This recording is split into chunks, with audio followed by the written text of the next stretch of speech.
May Cordell stood at the courthouse auction block with $17 in her pocket and nowhere left to run. The auctioneer's voice echoed off marble walls.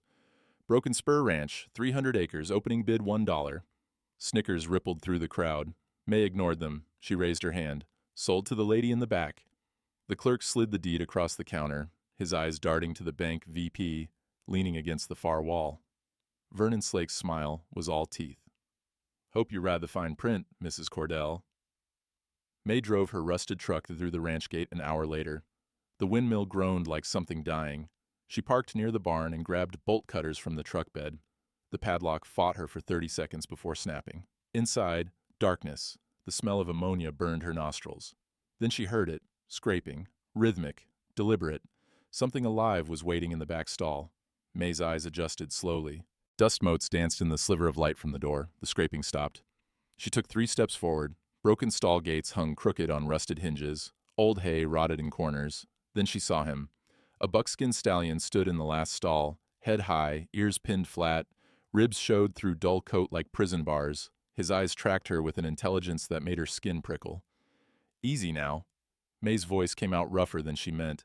"Nobody's gonna hurt you." The horse snorted. His front hoof pawed dirt. That's when May saw the brand on his left shoulder, CF-17, burned deep into scarred tissue, military marking. She'd seen enough of them on her late husband's cavalry buddies. She moved closer to the stall gate. The stallion's nostrils flared. May caught the sharp tang of horse sweat mixed with something worse, neglect. Weeks of it, maybe months. Her gaze swept the stall. A water trough, bone dry, no grain bucket. But hanging from a nail, near the gate, something glinted in the dim light. Dog tags. May reached through the gate bars. Her fingertips brushed cold metal. The stallion lunged. May jerked back. Her shoulders slammed into the opposite wall. The horse's teeth snapped inches from her hand. She stood there, heart hammering, while the stallion retreated to the back corner. His sides heaved. Rope scars circled both front ankles like bracelets. "Jesus Christ," May whispered. "Who did this to you?"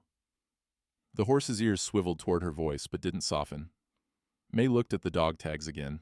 The name had worn off, but she could make out a serial number. She'd need better light to read it. She backed toward the barn door slowly. The stallion watched every step. Outside, May leaned against the truck and pulled a cigarette from her shirt pocket. Her hands shook, lighting it. A $5,000 horse, easy, maybe more. Left to starve in a barn she'd just bought for $1. The math didn't add up. The courthouse smelled like floor wax and old coffee. May found the county clerk's office on the second floor. The same nervous man from the auction sat behind a desk buried in paperwork. "Help you?" He didn't look up. May slapped the deed on top of his files. "Says here, no livestock included. You want to explain the horse in my barn?" The clerk's head snapped up. His Adam's apple bobbed. "There's a horse? Don't play stupid. Buckskin stallion, military brand, damn near starved to death." May kept her voice level, but her pulse thudded in her ears. That animal's worth more than the whole property. So either somebody made a mistake, or somebody's running a con. The clerk pushed his glasses up his nose. His fingers left smudges on the lenses. "Mrs. Cordell, I'd just process the paperwork. If there's livestock on the property that wasn't disclosed, who handled the file before the auction?"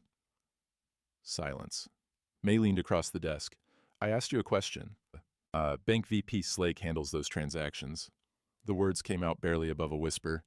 He'd know more than me. From the corner of the office came the scrape of a chair. May turned. An old man unfolded himself from a bench she hadn't noticed. 70-ish, weathered face, hands that shook slightly as he gathered a stack of folders. He caught May's eye for just a second. "3 families bought that ranch," he said, voice rusty with age. "None stayed past 6 months." He moved toward the door, folders tucked under his arm. Horse was always still there. "Wait," May started after him. "What's that supposed to mean?" But the old man was already in the hallway. His footsteps echoed down the stairs. The clerk cleared his throat. "That's Hank Jessup, retired county assessor, knows every property record going back 50 years. He straightened the papers on his desk, not meeting May's eyes. "If I were you, Mrs. Cordell, I'd talk to Vernon Slake directly, room 118, first floor." May looked at the deed in her hand. In the bottom corner, nearly hidden in the legal text, someone had added a handwritten note. The ink was different from the rest of the document. "Buyer assumes all liability for property as is, including any undisclosed encumbrances." "Who wrote this?" May held the deed under the clerk's nose. His face went pale. That's Mr. Slake's handwriting. May folded the deed and shoved it in her back pocket. She was halfway to the door when the clerk spoke again. "Mrs. Cordell?" His voice cracked. "Be careful." May heard the Cadillac before she saw it. Black paint gleaming like oil, chrome bumper catching afternoon sun.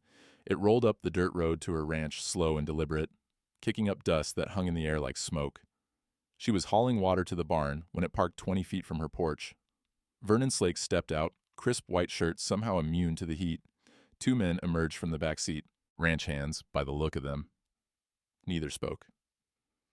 "Mrs. Cordell," Slake's voice carried the false warmth of a Sunday preacher. "Thought I'd stop by, see how you're settling in." May set down the water bucket. "Kind of you."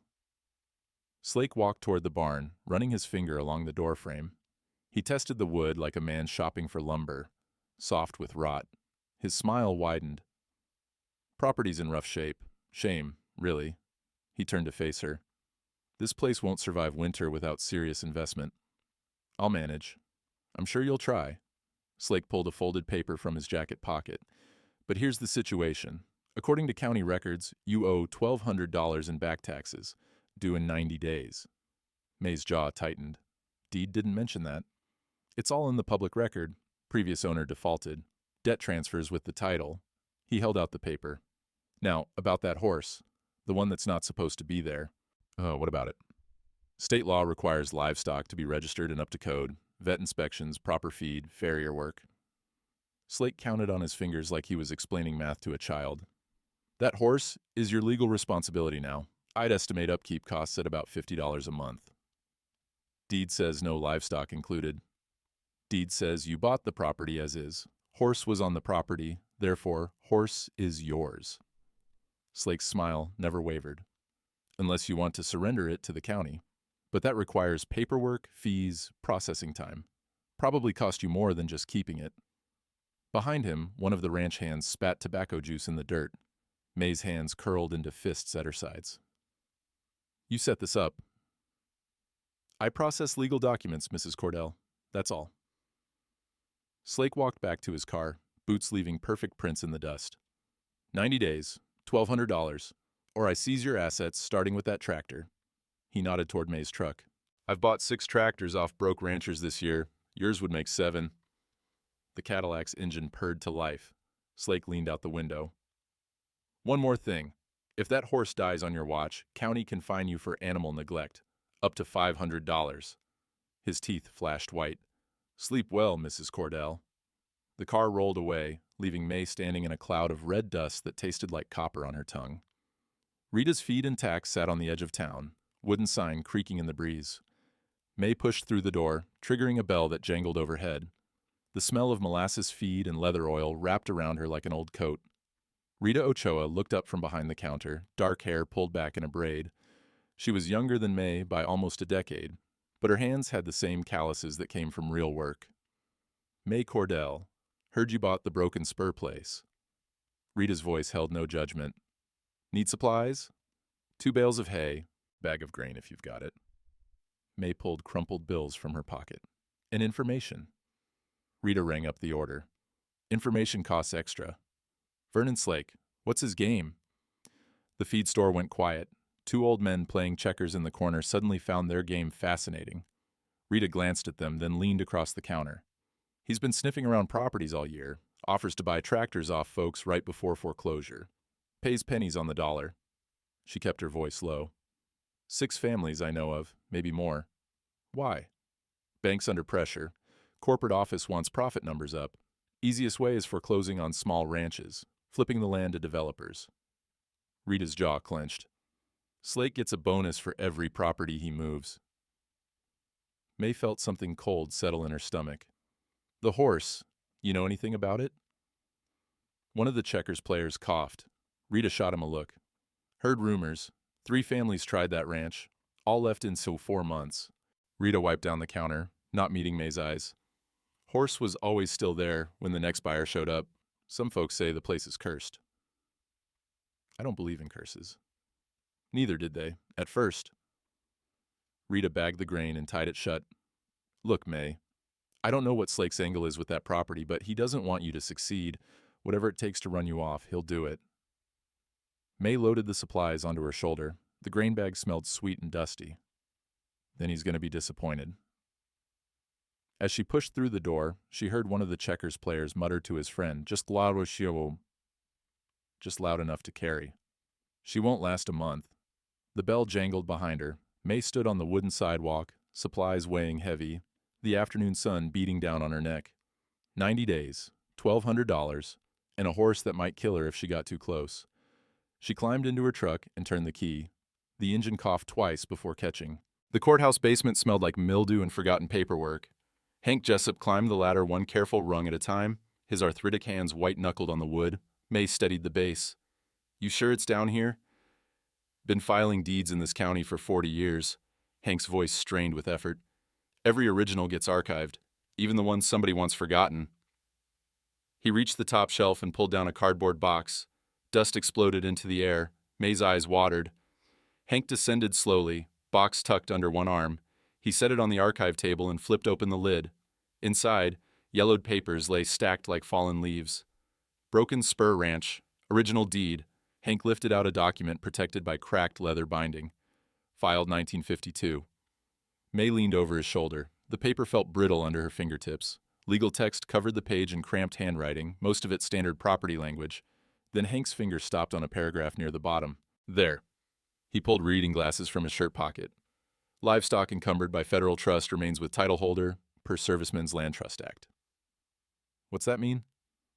Means if there's an animal on that property that was part of a military trust, it's legally tied to the land. Can't be separated. Hank turned the page, squinting at the small print. Your deed should have mentioned this. May pulled out the folded copy from her back pocket. No mention of any federal trust. No reference to livestock encumbrances. Slake left it off. Or buried it in that handwritten note about liability. Hank removed his glasses and rubbed his eyes. The basement boiler rumbled in the corners. This changes things, May. That horse isn't just your problem. He's your legal responsibility. Under federal law. May's breath caught. So I can't get rid of him, even if I wanted to. Not without proving he's not the same animal from the original trust. And good luck with that. Hank closed the box carefully. But here's the thing. If that horse is protected under the Servicemen's Land Trust Act, there might be benefits attached. Veterans programs, tax exemptions. Might? Need to prove the horse's military service history, registration papers, unit records? Hank's hands trembled slightly as he tied the box shut. That brand, CF-17, that's cavalry designation, Vietnam era most likely. May thought about the dog tags hanging in the barn, the serial number she hadn't been able to read in the dim light. How do I prove it? Start with the brand. Research which cavalry units use that marking, then cross-reference with the V-Records office. Hank headed for the stairs, moving like each step cost him. But May, whatever you find, Slake's gonna fight you. He didn't bury that clause by accident. Rita stood in the barn doorway, arms crossed, watching May approach the stallion's stall with a bucket of grain. The horse's ears flicked forward, then back. You're doing it wrong, Rita said. May stopped 5 feet from the gate. Doing what wrong? Everything. Rita walked over and took the bucket. First rule of gaining trust. Don't make yourself the threat. Make yourself smaller. She set the bucket down outside the stall and sat on the barn floor, back against the wall. The horse watched her, nostrils flaring. Your turn. May lowered herself to the ground beside Rita. Her knees protested. Dust coated her jeans, and she could smell Rita's lavender hand soap mixing with the barn's must. Now what? Now we wait. Let him come to us. Rita's voice dropped to barely a whisper. Talk to him. Doesn't matter what you say. Just let him hear your voice without pressure. May felt ridiculous sitting in the dirt, but the horse's posture had changed. His ears swiveled toward them, curious instead of aggressive. My husband served in Vietnam, May heard herself say. The words came out rusty. She hadn't talked about Tom in years. Died 5 years back. Illness he picked up over there. Took him slow. The horse took 1 step closer to the gate. I bought this place because I had nowhere else to go. Couldn't stand staying in our old house, everything reminding me. May's throat tightened. Thought a fresh start would help. Turns out I just bought a different kind of trouble. Rita's hand found May's shoulder and squeezed once. The horse moved to the gate, close enough now that May could see his eyes clearly, dark and deep, holding some kind of understanding that made her chest ache. She started humming without thinking about it, an old song Tom used to play on the radio while they did evening chores, something about mountains and going home. The stallion's ears pricked forward, his head lowered slightly. "He recognizes something," Rita whispered. May kept humming. The horse stretched his neck through the gate bars, not charging, not threatening, just reaching. His nose touched May's outstretched hand, whiskers soft against her calloused palm, his breath warm and steady. "Hello," May said quietly. The horse snorted, but he didn't pull away. Rita smiled. "That's progress. Slow, but progress." May sat there in the barn dirt, hand resting against the horse's muzzle, feeling his pulse under scarred skin. For the first time since buying the ranch, something felt right. "Takes weeks to earn trust like this," Rita said. "Not days. You ready for that?" May thought about Slake's deadline. 87 days now. $1,200 she didn't have. "I don't have weeks." "Then make time." Rita stood, brushing dirt from her jeans. "Because that horse is the key to whatever Slake's hiding. I'd bet money on it." The amended tax notice arrived on a Tuesday. May stood at her mailbox, road dust coating her boots, and read the paper 3 times before the numbers made sense. $1,800, due in 83 days. She drove straight to the courthouse. Her truck's transmission ground in protest. The clerk looked up when she burst through his door, then immediately looked away. "Where is he?" "Mrs. Cordell, where's Slake?" The clerk pointed down the hall with a shaking hand. May found Vernon Slake in his office, tie perfectly knotted, going through files like a man without a care in the world. He smiled when she slammed the notice on his desk. "Ah, you received the updated assessment. This says 1,800. You told me 12. That was before we calculated livestock upkeep costs." Slake opened a folder and pulled out an itemized list. Feed, veterinary care, farrier services, standard county requirements for horse ownership, $600 annually, prorated to match your tax deadline. May's hands shook. The paper crinkled under her grip. "You can't just add costs." "I can when the costs are mandatory under state law. The horse is registered to your property now. You signed the deed accepting all liabilities." Slake's voice remained pleasant, like they were discussing the weather. "If you'd prefer, you could surrender the animal, but as I mentioned, that requires processing fees that would likely exceed." "This is fraud." Slake's smile never wavered. "This is county administration, Mrs. Cordell. Everything documented, everything legal." He pulled another paper from his desk. "I took the liberty of having your tractor appraised. $8,000 in resale value. When you default, and you will default, I'll seize it first. Should cover your debt and then some." The courthouse suddenly felt airless. May's vision tunneled. 83 days, Slate continued. "Clock's ticking. I suggest you start looking for work, though I hear most ranchers around here aren't keen on hiring women for real labor." May crumpled the notice in her fist. Her knuckles went white. For a moment, she imagined lunging across that desk, wiping the smile off Slake's face with her fists. Instead, she turned and walked out. The hallway echoed with her footsteps.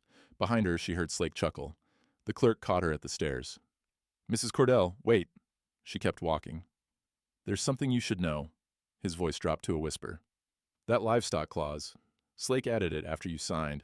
I saw him in here late one night, with the original deed." May stopped.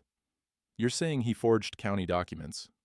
I'm saying check your copy against the one in archives. If they don't match..." He glanced back toward Slake's office. "I've worked here 23 years. Never seen him this focused on running someone off."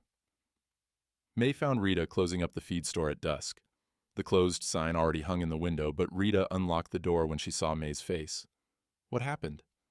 1,800 now, 83 days. May's voice came out flat, defeated. "He's seizing my tractor if I can't pay." Rita poured 2 cups of coffee from the pot on the wood stove. The smell mixed with leather oil and burlap sacks. She pushed 1 cup into May's hands. "Without that tractor, I can't work other ranches, can't earn money to pay the taxes." May stared into the coffee. "It's over." "Not yet, it's not. Rita, I'm 46 years old with $17 and a death sentence on paper. What am I supposed to do?" Rita set down her cup hard enough to slosh coffee onto the counter.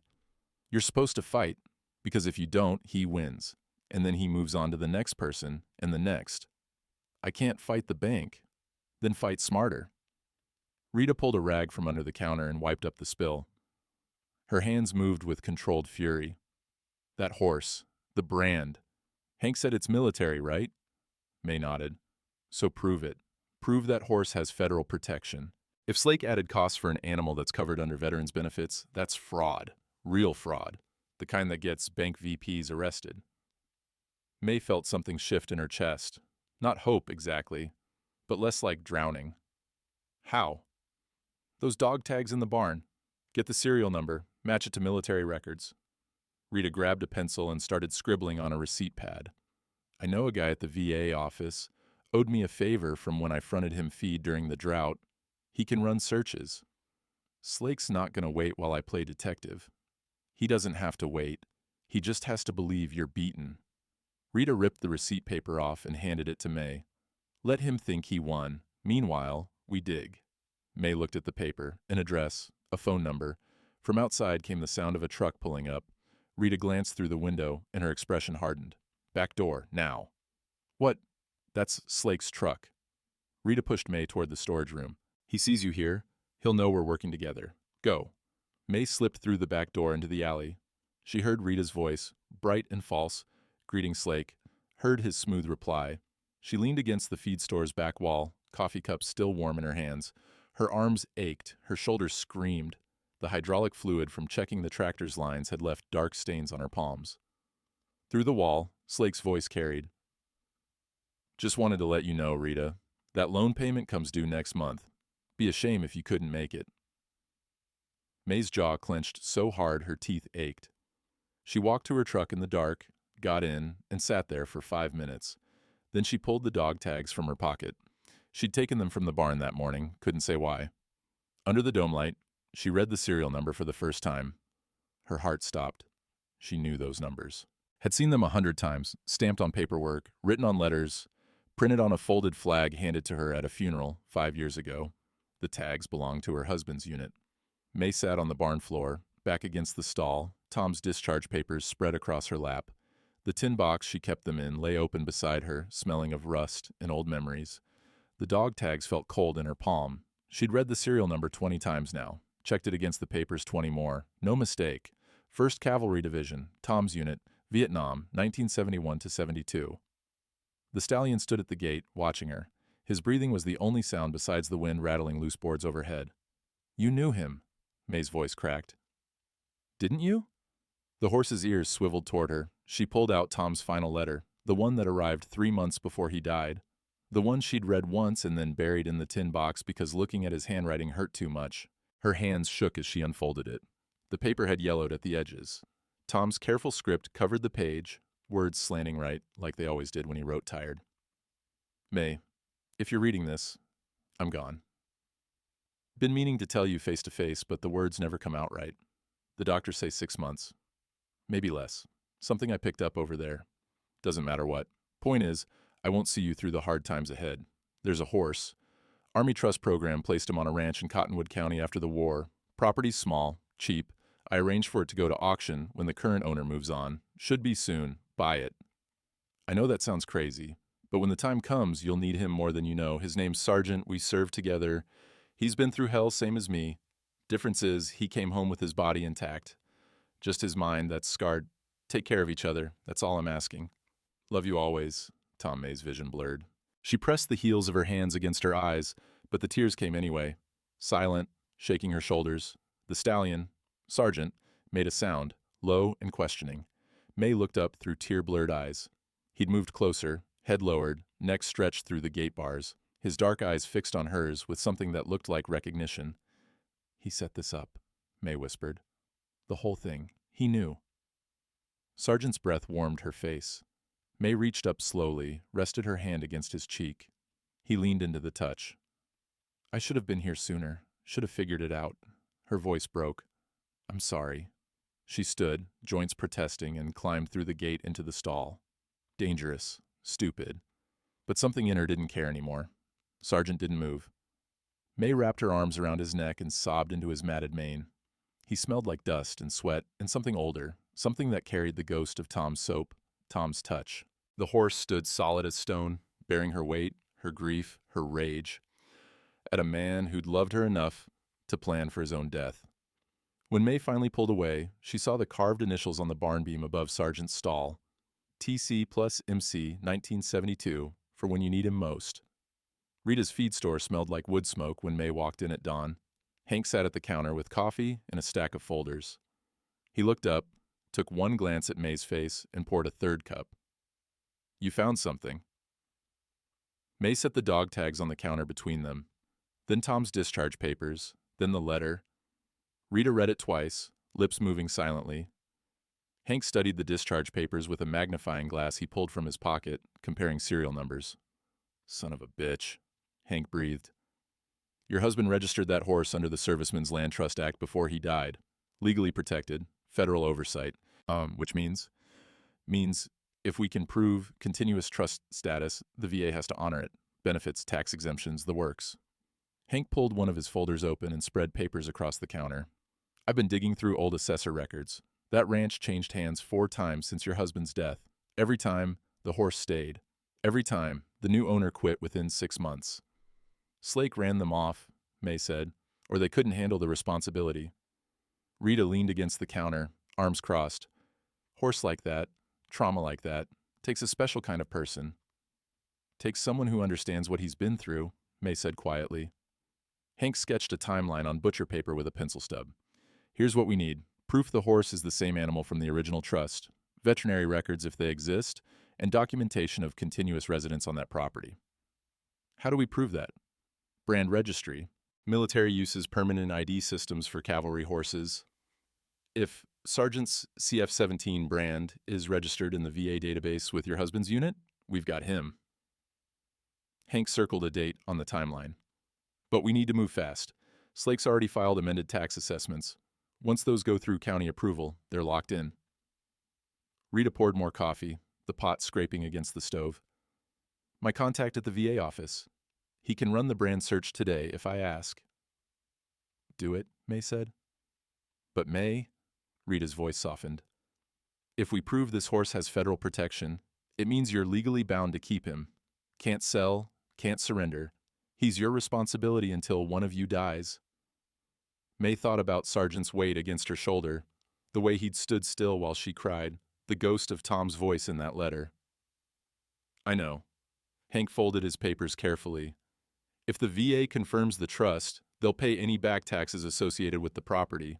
It's part of the benefit package for service animals. Slake's entire case falls apart." "What's Slake's next move?" May asked. "He'll fight," Rita said. "Probably claim the horse isn't the same animal, or that the trust lapsed, or some other legal loophole we haven't thought of yet." "Let him fight." May's jaw set. "I'm done running." Hank stood, gathering his folders. His arthritic hands moved slow but sure. "There's something else you should know. I've been asking around. Slake's done this before. Different properties, different people. Always the same pattern. Push them into debt, seize their assets, flip the land for profit." "How many?" "At least 12, I can confirm. Probably more." Hank's expression darkened. "He's good at covering his tracks. Changes a word here, a number there. Small enough that most people don't catch it until it's too late." May felt cold settle in her stomach. "We need proof." "I'm working on it." "But May, if we go after him publicly and fail, he'll bury you. He's got the bank behind him, lawyers, money." Hank paused at the door. "You sure you want this fight?" May looked at the dog tags on the counter. Tom's handwriting on yellowed paper, the timeline Rita had sketched showing 4 families driven away. "I'm sure." After Hank left, Rita locked the store door and flipped the sign to closed. She pulled a bottle from under the counter, whiskey unlabeled, and poured 2 fingers into each coffee cup. "To stupid fights and stubborn women," Rita said, raising her cup. May clinked hers against Rita's. The whiskey burned going down, harsh and clarifying. "Why are you helping me?" May asked. Rita was quiet for a moment. The wood stove popped. Outside, a truck rumbled past. "Because Slake threatened my store loan last night.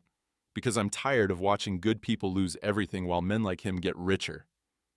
Rita's knuckles whitened around her cup. And because my son's buried in Vietnam, he was 19. If there's a horse out there that served and survived, that horse deserves better than starving in a barn while some banker plays games. May felt her throat tighten. I didn't know. Not many people do. Rita drained her cup and set it down hard. Now let's go prove your husband was smarter than Vernon Slake. The forged document arrived by courier 3 days later. May was in the barn working grain into Sergeant's feed bucket when she heard tires on gravel. A kid in a county uniform handed her an envelope. Sign here. May scrawled her name and tore it open before he'd backed out of the drive. Notice of livestock abandonment, filed pursuant to County Code 47.3. Her hands went numb. The document claimed May had failed to provide adequate care for livestock on her property for a period exceeding 14 days. Dated 5 days ago, signed by Vernon Slake as County Livestock Compliance Officer, a position May was fairly certain didn't exist. She drove to the courthouse with the paper crumpled in her fist. Found the clerk's office empty except for a note taped to the desk. Back in 15 minutes. May waited exactly 90 seconds before walking behind the counter. The filing cabinets weren't locked. She found Slake's submissions in the third drawer down, her abandonment notice. But the date was wrong. The document in the file was dated 3 days before Slake had visited her ranch to deliver the tax amendment, 3 days before she'd even known about the $1,800 debt. Impossible timeline. May pulled a Polaroid camera from her bag, borrowed from Rita that morning, and photographed the document. The flash popped, the camera whirred, a square of film slid out, chemical smell sharp in the stale office air. She was sliding the drawer shut when footsteps echoed in the hallway. The clerk appeared in the doorway. His face went pale. Mrs. Cordell, you can't... This document. May held up the photo, still developing. It's dated before Slake came to my property, before I even knew I had a livestock violation. How's that possible? The clerk's Adam's apple bobbed. He glanced down the hallway, then stepped inside and closed the door. You didn't get this from me. His voice barely a whisper. But the janitor, Earl Mackey, he's been here 30 years, works nights. The clerk pulled a scrap of paper from his pocket and pressed it into May's hand. Talk to him. Earl Mackey lived in a small house behind the Methodist church. Hank drove May there after sunset, his truck less recognizable than hers, he said, less likely to draw attention. Earl answered the door with a dish towel over his shoulder, smell of frying onions drifting from inside. He was older than May expected. 68, maybe 70, black man with white hair and hands that moved careful and slow. Mr. Jessup, Earl nodded at Hank. Been a while. Earl, this is May Cordell. She needs to talk to you about Vernon Slake. Earl's expression didn't change, but something shifted behind his eyes. He stepped aside. Come in. The kitchen was small and neat. A single plate sat on the table, half-eaten dinner getting cold. Earl gestured to chairs and poured coffee without asking if they wanted any. You're the woman bought the Broken Spur place, Earl said. It wasn't a question. I am. For $1. That's right. Earl sat down with his own coffee, cupping the mug like it held warmth he needed. Fourth person in 5 years. You'll be gone by spring just like the others. I'm not leaving. They all said that. Earl took a sip. Then Slake finds a way. Always does. May set the Polaroid on the table. He filed this abandonment notice before he ever told me about livestock requirements. 3 days before. How'd he know I'd failed to comply with rules I hadn't heard yet? Earl looked at the photo for a long time. Then he stood and walked to his bedroom. Came back with a shoebox. The cardboard was worn soft at the corners, held together with rubber bands. He set it on the table and removed the lid. Inside, Polaroids. Dozens of them, all taken in the courthouse, all showing Vernon Slake in the archives, late at night, files spread across tables, pen in hand. I've been documenting him for 3 years. Earl's voice was steady, quiet. Ever since I saw him altering a deed for the Patterson Ranch. Changed the irrigation rights clause. Family lost their water access, couldn't farm, had to sell. Hank spread the photos across the table like playing cards. Each one showed Slake with different files, different documents. Each photo had a date written on the back in Earl's neat handwriting. Why didn't you report him? May asked. Earl's laugh held no humor. I'm a 68-year-old black janitor. Slake's a bank VP with half the county council in his pocket. Who do you think they'd believe? How many people has he done this to? Earl pulled a folded paper from the bottom of the shoebox. A list. 12 names. 12 properties. 12 families. That I know of. Earl tapped the paper. Could be more. I only work nights. only see what happens after hours. May felt rage build in her chest, hot and sharp. He's been stealing land for 3 years and nobody stopped him. Nobody could prove it. Earl met her eyes. Until now, you've got motivation. You've got Hank who knows the system. And you've got me as a witness. Why help me? May asked. Why not one of the others? Earl was quiet for a moment. The clock on his wall ticked loud in the silence. Because you're still here. Because you didn't run when he squeezed you. And because, Earl gestured at the photos, I've been waiting 3 years for someone brave enough to fight back. Hank gathered the photos carefully, stacking them in order. This goes to the judge tomorrow, along with May's proof of the Cavalry Trust. We hit Slake from both sides at once. He'll have lawyers, Earl warned. Let him. May stood, legs steady beneath her for the first time in days. I've got the truth. Earl walked them to the door, porch light flickering overhead. The smell of his dinner still hung in the air, mixed with the must of old papers and peppermint from his breath. Mrs. Cordell, Earl's hand rested on the doorframe. That horse on your property, I saw it once, couple years back, has the look of something that's survived worse than Vernon Slake. That's what I'm counting on, May said. May found the tack box in the barn loft, buried under moldy saddle blankets and rusted bridles nobody had touched in years. The wood was swollen with moisture, hinges orange with rust. She had to pry it open with a screwdriver. Inside, leather. A cavalry saddle, CF-17 stamped into the skirt, and underneath, wrapped in oilcloth, another letter. May's hands shook as she unfolded it. Tom's handwriting, dated 2 weeks before he died. May, if you found this, you found Sergeant. And if you found Sergeant, things got bad enough that you needed him. I should have told you about him when I had the chance. Should have explained. But every time I tried, the words stuck. We served together, Vietnam, 71 to 72, worst 18 months of my life. Sergeant carried me through patrols where half our unit didn't come back. Carried me when I was wounded. Carried me when I was too tired to care if I lived or died. When the Army decommissioned the cavalry program, they offered to send him to a farm in Kansas. But I knew what that meant. Pasture until he wasn't useful. Then a bullet. So I used the Servicemen's Land Trust Act. Found a property, put it in trust, arranged for Sergeant to live there. Thought I'd have time to bring you to meet him. Thought we'd have years. I didn't. The sickness came fast. By the time the doctors knew what it was, I was too weak to explain. Too scared you'd think I was crazy, planning for you to inherit a broken horse and a dollar ranch. But May, you understand broken things. You've fixed enough of them. Fences, equipment, me after I came home.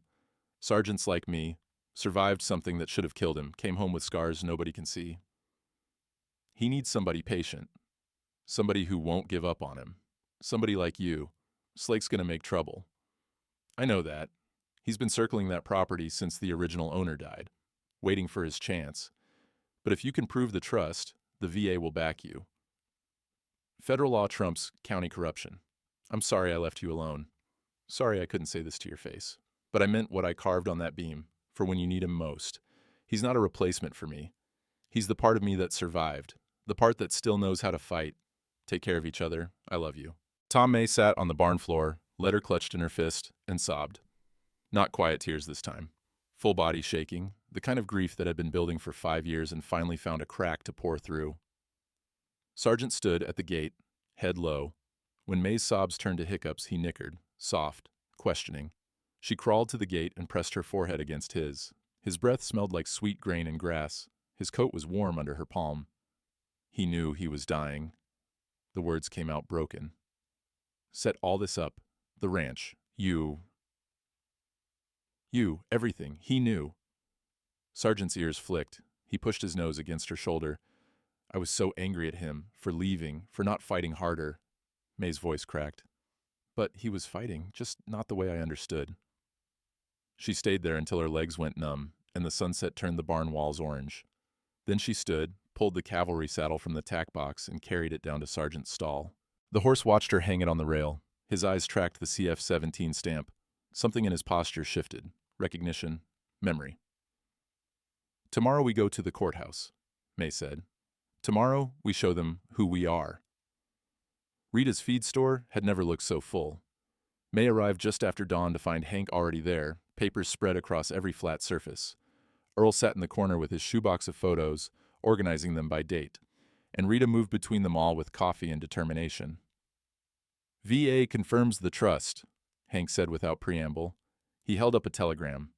Horse registered under Servicemen's Land Trust Act 1972, continuous residence at Broken Spur Ranch confirmed, all back taxes covered under federal benefits program. May felt her knees go weak. We won. We proved your case. That's not the same as winning. Hank pulled out another folder. Slake's lawyer filed a motion claiming the horse on your property isn't the same animal from the original trust. Says there's no way to prove it. The brands can be forged, that's what they'll argue.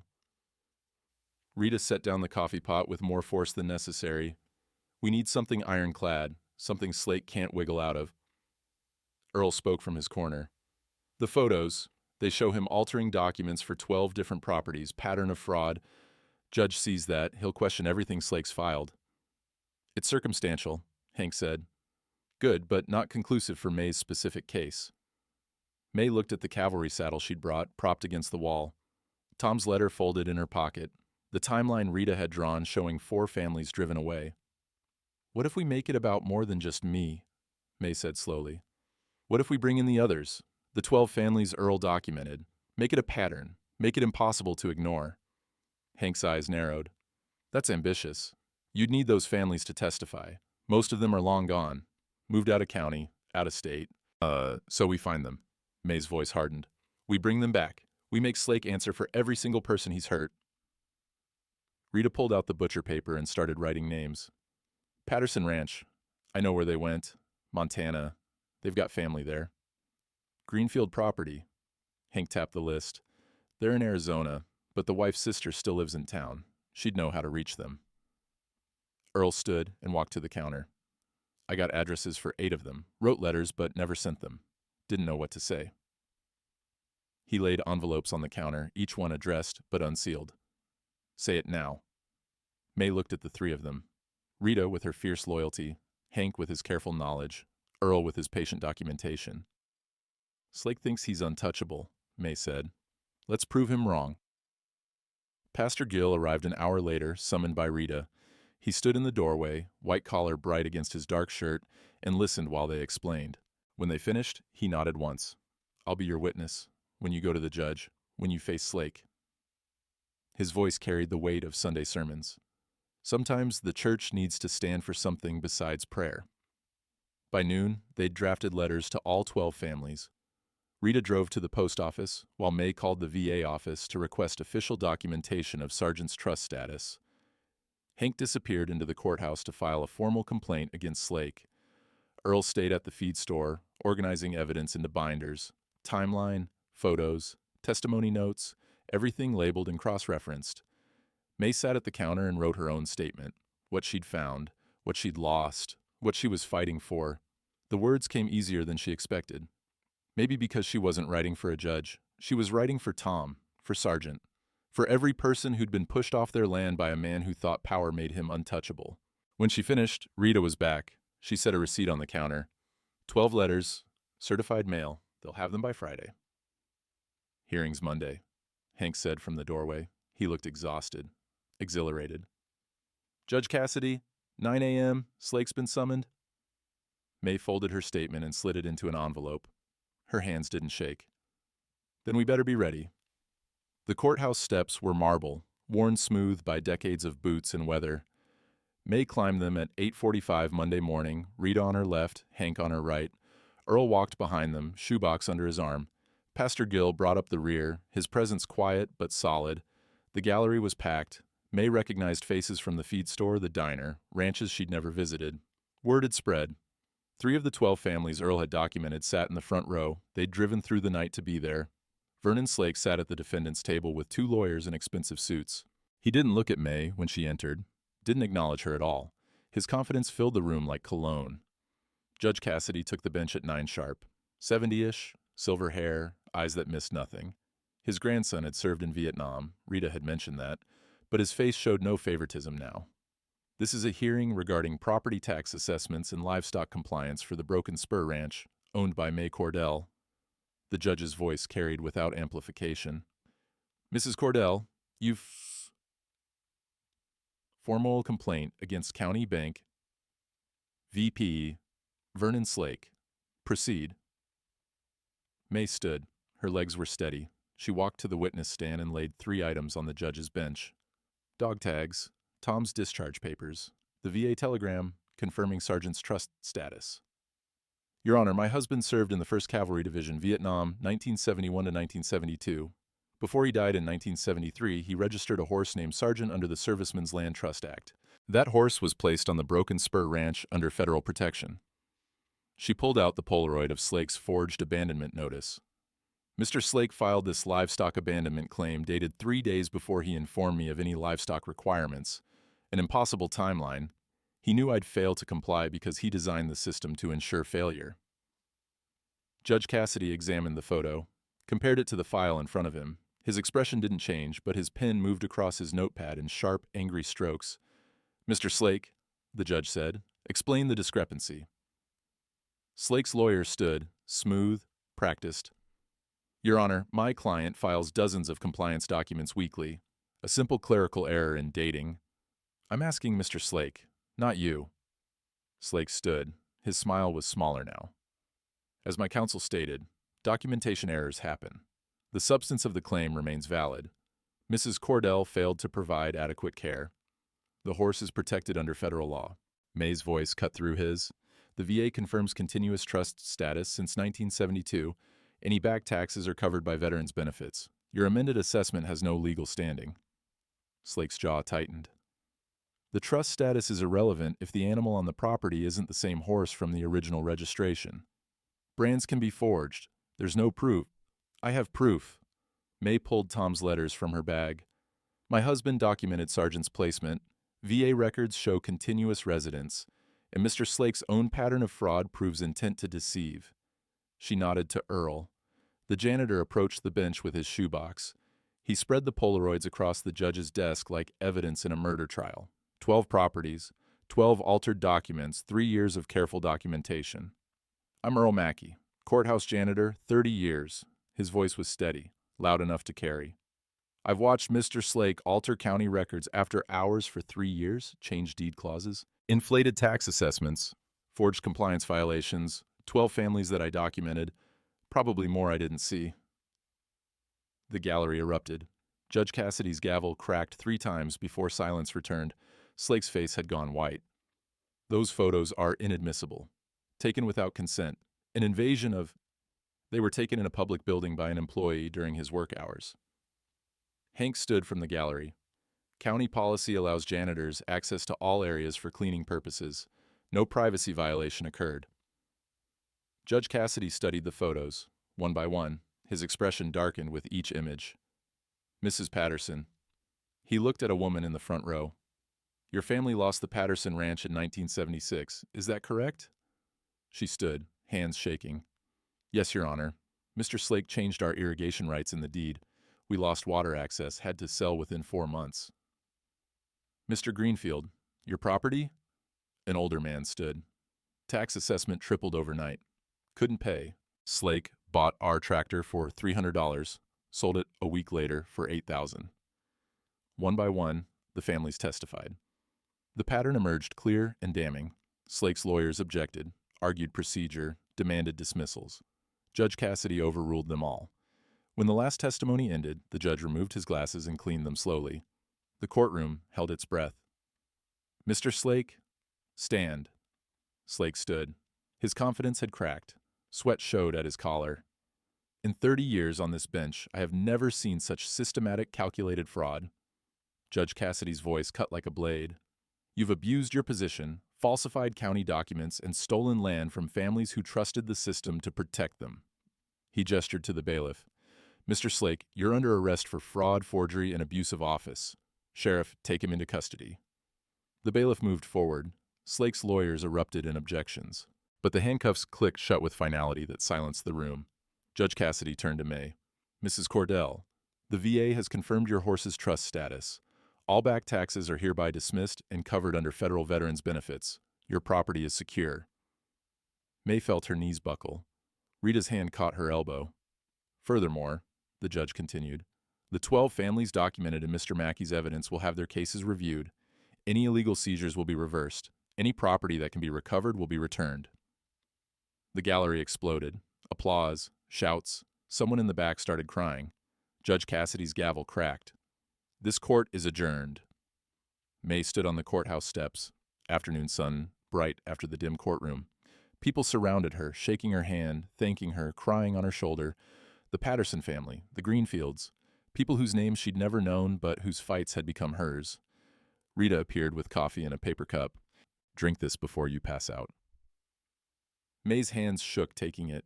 The coffee was terrible, burnt and bitter, but it grounded her, brought the world back into focus. Hank emerged from the courthouse with a folder. Judge signed the order. Your property's clear. No liens, no encumbrances. It's yours free and clear. What happens to Slake? Sheriff's holding him pending formal charges. State's attorney is already talking about additional counts. Bank fraud, racketeering. Hank's smile was grim. He'll be lucky if he sees daylight before he's 80. Earl appeared beside them, shoebox empty now. All his carefully documented evidence filed as official court records. He looked exhausted, lighter somehow, like he'd set down weight he'd carried too long. Thank you, May said. None of this happens without you. Thank you for being stubborn enough to fight. Earl's handshake was firm.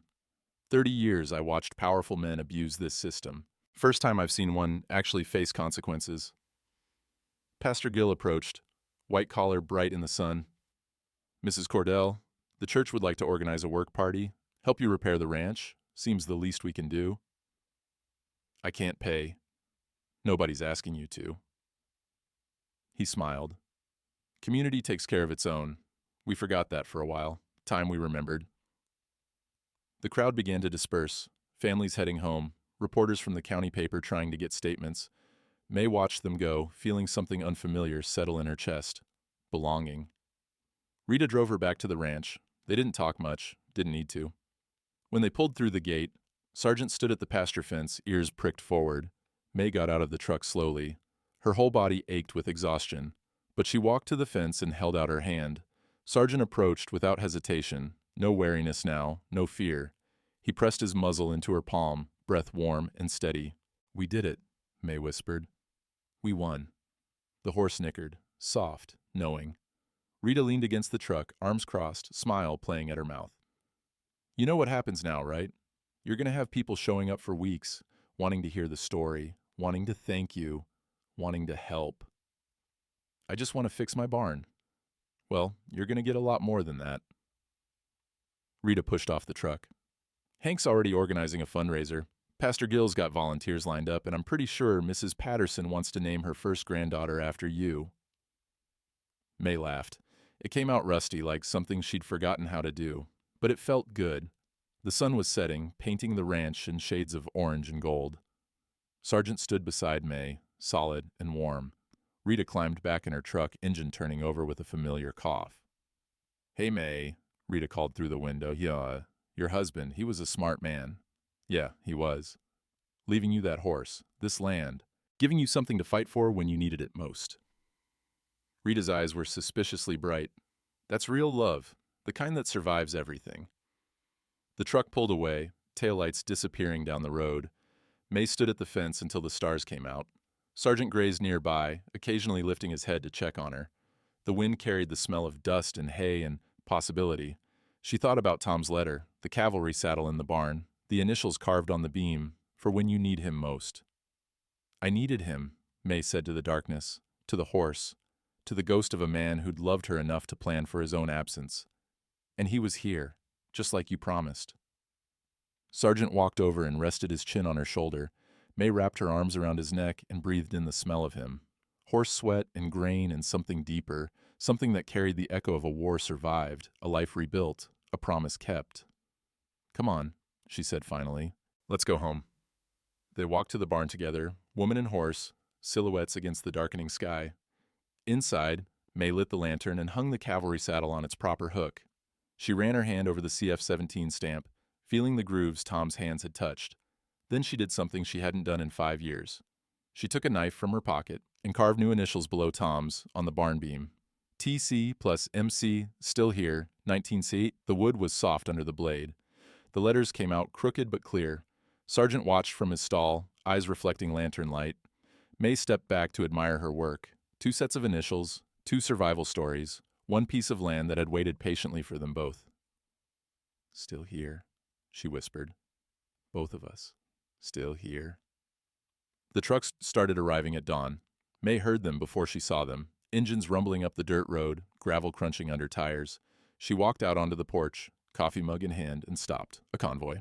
15 trucks, at least. Maybe 20. They parked in a semicircle around the barn, doors opening, people climbing out with toolboxes and lumber and purpose written across their faces. Rita jumped down from the lead truck, grinning. "Told you people would show up." Hank emerged next, moving slow but determined. Then Pastor Gill, the Patterson family, the Greenfields, Earl with his careful hands and quiet smile. People May had never met, people whose names she didn't know, but whose gratitude showed in how they'd come. "We figured the barn needs work," Rita said. "Roof's got holes, gates are hanging crooked, and that fence line won't hold through winter." May's throat tightened. "I can't pay you." "Good thing nobody's asking." Rita hoisted a toolbox onto her shoulder. "Now you gonna stand there drinking coffee, or you gonna help?" The work began before the sun cleared the horizon. Hammers on wood, saws cutting lumber, the smell of fresh-cut pine, mixing with morning air and diesel fuel from idling trucks. May found herself in the barn loft with 2 men from the Patterson ranch, replacing rotted boards. Below, people mucked stalls and repaired gates.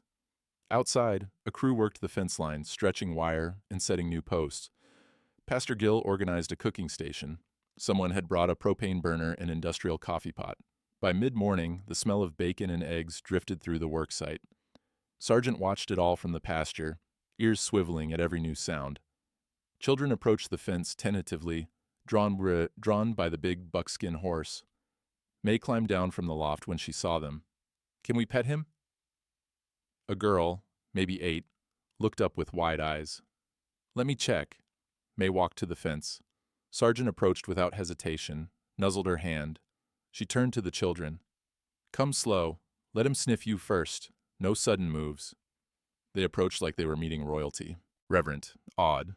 Sargent tolerated their gentle touches, occasionally snorting when small fingers found a particularly itchy spot. The girl's mother stood back, watching. "My husband served. 2 tours. Came home different." Her voice was soft, careful. "That horse. He served too, didn't he?" "He did." "Does it get better? The nightmares, the jumpiness?" May looked at Sargent, standing calm while children crowded around him. "It gets different. Not fixed exactly, but manageable. If you've got patience and someone who understands." The woman nodded, eyes bright. "Thank you for fighting, for proving it matters." By noon, the barn roof was patched. The gates hung true. The fence line stretched tight and secure around the pasture. People worked through lunch, pausing only for sandwiches someone had brought from town. Hank found May replacing boards in the porch. He sat down on the steps, joints creaking, and pulled an envelope from his pocket. "County's hiring a deputy assessor. Part-time position, reviewing property filings to prevent future fraud." He held out the envelope. "Job's yours if you want it." May took it, hands dusty from work. "I'm not qualified." "You caught fraud a dozen trained officials missed. You're plenty qualified." Hank stood, groaning slightly. "Pay's not great, but it's steady. And it means nobody else gets what Slake tried to give you." "I'll think about it." "Think fast. They want someone starting next week." Hank walked back toward the barn, then paused. "May, your husband would be proud, just so you know." By sunset, the transformation was complete. New roof, repaired gates, fences that would hold through winter storms, the equipment graveyard cleared, salvageable parts organized, the rest hauled away for scrap. Rita stood in the barn doorway, surveying the work. "Not bad for one day." "It's—" May's voice failed. She tried again. "I don't know how to thank you all." "Thank us by staying, by making this place work." Rita's hand landed on May's shoulder. "By being the person who proves Slake didn't win." People loaded up tools as darkness fell, handshakes and hugs, promises to return if she needed anything. The trucks pulled away one by one, taillights disappearing down the road. When the last one left, May stood in the yard with Rita, Hank, and Earl, the 4 of them who'd started this fight. "Slake's preliminary hearing is next month," Hank said, State's attorney wants you to testify. I'll be there. Earl shifted his weight, shoebox, now empty, under his arm. 12 families getting review hearings. Because you didn't quit. Because you documented everything, May corrected. Because all of us did our part. Rita looked at each of them in turn. That's how it's supposed to work. Community, looking out for each other. They left as full darkness settled. May walked to the pasture fence. Sargent materialized from the shadows, drawn by her presence like gravity. She climbed through the rails and stood beside him, hand on his neck, feeling his pulse steady under scarred skin. We're home, she said. Both of us, finally home. 3 days later, May saddled Sargent for the first time. The cavalry saddle fit him like it had been waiting. Maybe it had been. She led him around the pasture, letting him feel the weight, the leather, the ghost of familiar purpose. When she finally swung into the saddle, Sargent stood solid beneath her. No bucking, no fear. He remembered this, remembered what it meant to carry someone who trusted him. They walked the fence line together, checking the repairs. Sargent's gait was smooth despite years without a rider. His ears swiveled constantly, alert but not anxious. A working horse doing the job he was bred for. May guided him to the far corner of the property where an old gate post stood weathered and gray. She dismounted and pulled out her pocket knife. The wood was harder than the barn beam. It took time to carve the letters deep enough to last. But May had patience now, had learned it from a horse who'd survived worse than her and kept going. TC plus MC, still here, 1978. She carved it below Tom's original initials from 1972, 6 years between the marks, a lifetime of grief and struggle, and finally, arrival. Sargent stood beside her, reins loose, grazing while she worked. When she finished, May ran her fingers over the letters. 2 dates, 2 moments of claiming this ground. The first when Tom had planned for her survival, the second when she'd fought to honor that plan. He knew, May said aloud. Knew I'd need you, knew you'd need me, knew we'd save each other if we just held on long enough. Sargent lifted his head, a strand of grass hanging from his mouth. His dark eyes held understanding that went beyond language. May remounted and turned toward home. The ranch spread below them. Patch barn, new fences, smoke rising from the chimney where she'd left coffee warming on the stove. Not perfect, not pristine, but hers, theirs. They rode down the slope together, woman and horse, widow and veteran, 2 survivors of different wars finding peace on the same piece of ground. May Cordell took the deputy assessor position, started the following Monday, reviewing property filings with an eye sharpened by experience. She caught 3 attempts at deed manipulation in the first month. Small things, the kind of alterations that would have slipped past unnoticed before, but not anymore. The Broken Spur Ranch thrived in small, steady ways. May worked mornings at the courthouse, afternoons on the land. Sargent became her partner in both worlds, companion during solitary fence rides, calm presence when courthouse politics made her want to quit. Rita's feed store became unofficial headquarters for a new ranchers' cooperative. Small landowners, pooling resources, sharing equipment, watching each other's backs. The kind of network that made predators like Slake think twice. Vernon Slake went to trial 8 months later, got 15 years for fraud and racketeering. May testified on day 3, laying out the timeline of his deception with the same patience she'd used earning Sargent's trust. Fact by fact, document by document, impossible to refute. 7 of the 12 families Earl documented recovered their property. The others received financial settlements that let them start fresh elsewhere. Not perfect justice, but something. On a spring morning 2 years after buying the ranch for $1, May stood on her porch watching Sargent graze. His coat gleamed copper in early light. His ribs no longer showed. The scars remained, on his legs, his body, his mind, but they'd become part of who he was instead of all he was. The vegetable garden Rita had helped plant showed green shoots breaking soil. New fence posts stood straight and true. The barn roof kept out rain. Small victories, but they added up. May thought about Tom's letter, about the carved initials marking time and survival, about a man who'd loved her enough to plan for his absence and a horse who'd understood loss the same way she did. A truck rumbled up the road, Hank, probably, coming to discuss a questionable filing. Or Rita with coffee and gossip, or Pastor Jill checking if she needed anything, community, showing up like they'd promised. May poured a second cup of coffee and walked out to meet whoever was coming. Sargent lifted his head, ears forward, watching her move across the yard with the confidence of someone who belonged exactly where she stood. The ranch had cost her $1 and nearly everything else.